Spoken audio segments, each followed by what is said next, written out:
L'homme ne vivra pas de pain seulement, mais de toute parole qui sort de la bouche de Dieu.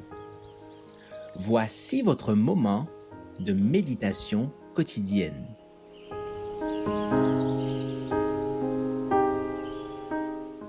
Vous recevrez une puissance. Développer le discernement spirituel le 5 avril. Mais l'homme naturel ne reçoit pas les choses de l'Esprit de Dieu, car elles sont une folie pour lui, et il ne peut les reconnaître, parce que c'est spirituellement qu'on en juge.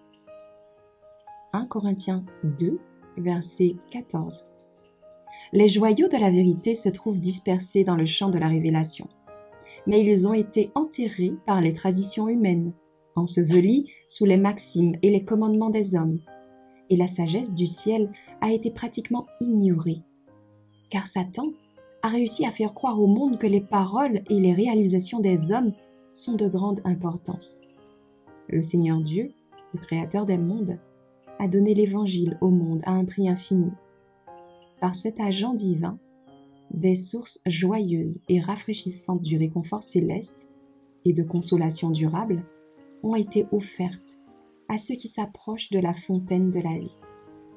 Des veines de vérité restent à découvrir, mais ces choses spirituelles se discernent spirituellement. Les pensées obscurcies par le mal ne peuvent apprécier la valeur de la vérité telle qu'elle se trouve en Jésus. Quand l'iniquité est chérie, les hommes ne ressentent pas la nécessité de produire des efforts diligents dans la prière, dans la réflexion, pour comprendre qu'ils doivent connaître ou perdre le ciel. Ils se sont tenus si longtemps à l'ombre de l'ennemi qu'ils considèrent la vérité comme on contemple des objets au travers d'une vitre fumée et imparfaite.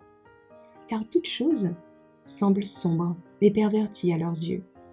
Leur vision spirituelle est faible et sans fiabilité, car ils regardent l'ombre et se détournent de la lumière. Mais ceux qui professent croire en Jésus devraient toujours rester près de la lumière. Ils devraient prier chaque jour pour que la lumière du Saint-Esprit brille sur les pages du livre sacré, afin de comprendre les choses de l'Esprit de Dieu.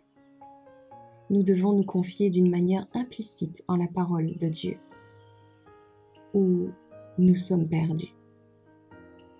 Les paroles des hommes, quelque grands qu'ils aient pu être, ne peuvent nous rendre parfaits, nous rendre aptes à toute bonne œuvre. Dieu vous a choisi dès le commencement pour le salut, par la sanctification de l'Esprit et par la foi en la vérité.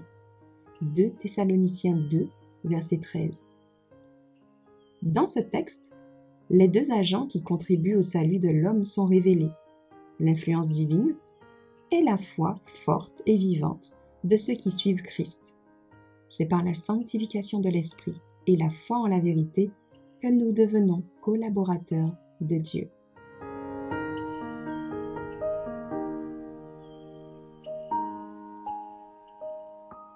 Merci d'avoir écouté cette présentation. Assurez-vous de nous rejoindre demain pour votre moment de méditation quotidienne avec lereste.org.